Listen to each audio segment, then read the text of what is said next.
Just a reflection on how your preseason prep. It's gone good.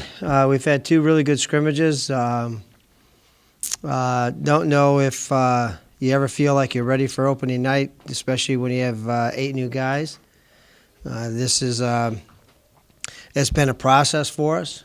At times we've looked very, very good, and then there's times that we've clearly looked challenged. But I think that's to be expected when you have so many new guys. So we're excited to get started. Who so far kind of emerged as the leaders in camp? Well, I mean, the 3 guys that I think that have had our best scrimmages and have practiced best every day is DJ, Sean Amaker, and Bobby. So, those 3 guys who we anticipate being our steady guys have been that. They have shown up to work every day and really have given a great effort. I think all of our new guys, or younger guys, I should say, have all come in and worked hard also. They're just, we're just behind. We're at this level. And again, we have, there's no cupcake on opening night. I mean, this is a very, very good Kent team. How much more difficult does that make it? Because in recent years, you never started with a challenge kind of this tough right out of the gate. Yeah, that's a good point. Very, yeah. I mean, they're very good.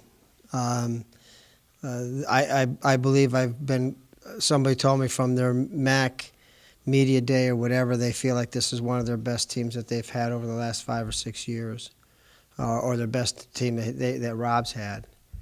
And they're going to be very aggressive and very emotional, especially early in the year.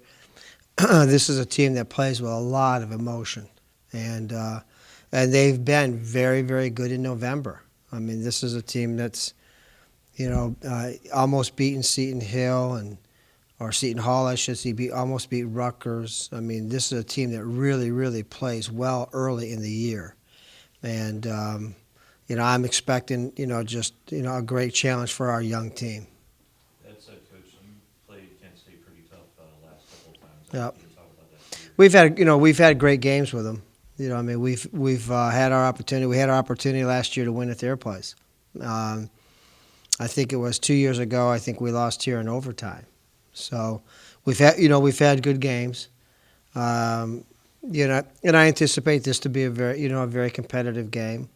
The difference from us to them is that they're really returning all of their 5 starters, and we've got some major question marks, which will be interesting. I mean, I think we're all excited for opening night to get there to see, what kind of answers we have. Again, through our scrimmage times, we've played extremely well. I mean, we've played as good as we've ever played against the teams that we've scrimmaged against. We've played really, really well, but then we had those spots that we're not very good. And I think that comes with not necessarily, young guys, but new guys that haven't really played together, don't know each other well. And as you know, in basketball and in life, the sun's not always shining. And how you handle that kind of those cloud or rainy days is going to determine how you're going to play in a certain moment of that game. Jerry, was it back-to-back this Saturday and Sunday by design, or? That was totally the Eastern Michigan tournament. We had no say in that. The NCAA on exempt tournaments gives you an open window of 10 days to play in those games, and we thought that they were counting from the time that they started the tournament to going the backside of November, December.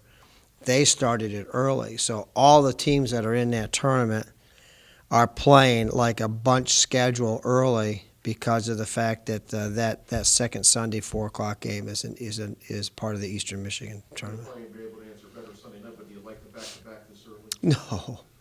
No. I would love to have a day off and prepare, but again, guys, this is going to be a very bunched first 9 days. We've got 6 games in 9 days.